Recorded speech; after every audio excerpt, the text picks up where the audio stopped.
Fixing roads and fighting a proposed offshore wind farm are key issues for voters in Victoria's electorate of Wannon in the upcoming federal election.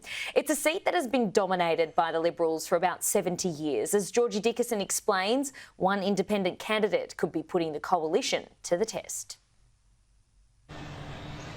Spanning 34,000 square kilometres, the second largest electorate in Victoria. The seat of Wannon, made up by Victoria's western regional centres including Warrnambool, Port Fairy and Portland. Shadow Immigration Minister Dan Tehan has held this seat since 2010. I'm just focused on the electorate, on my local communities, on the families here in Wannon because they're hurting. Cost of living and roads, high on the agenda for the current member. And speaking to residents, it's certainly at the forefront of voters' minds. Someone put up the other day that they thought they were driving behind a drunk driver and then they realised that they were doing exactly the same thing to dodge the potholes. It has a real economic impact. For independent candidate Alex Dyson, roads are also high on his priority list. Alex Dyson is a former Triple J presenter and has contested the seat of Wannon at the past 2 elections.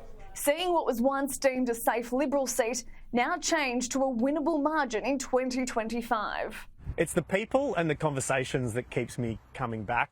A sea of orange has blanketed parts of the electorate. More than 500 volunteers standing with Alex Dyson in his campaign and more than 500,000 in donations, half of which has come courtesy of Climate 200.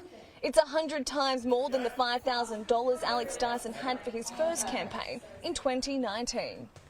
The values that Alex is espousing resonate with what our family values are. But the campaign in Wannon hasn't been without its challenges. Conservative activist group Advance released altered images of independent candidate Alex Dyson, depicting him as a Greens and Teals candidate.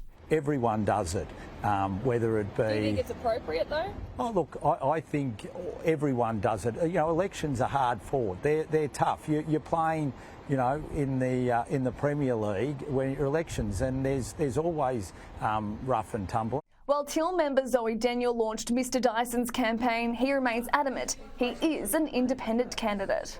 I'd encourage people to go to the website and see what the priorities are. Other issues on the minds of voters, the proposal for an offshore wind farm. Similar projects have received criticism in New South Wales, where a proposed offshore wind farm is set for the Illawarra. A 1,000 square kilometre area has been declared for the offshore wind zone in Warrnambool. It would be located at least 15 to 20 kilometres off the coast, but the proposal has received widespread backlash from the community. The coalition vowing to abolish the plan if it wins at this election. Get the bit of paper that has put in place the offshore wind farm zone off the coast of Port Fairy and Warrnambool and rip it up. We have people coming here spending millions of dollars, so we are promoting ecotourism rather than eco-vandalism.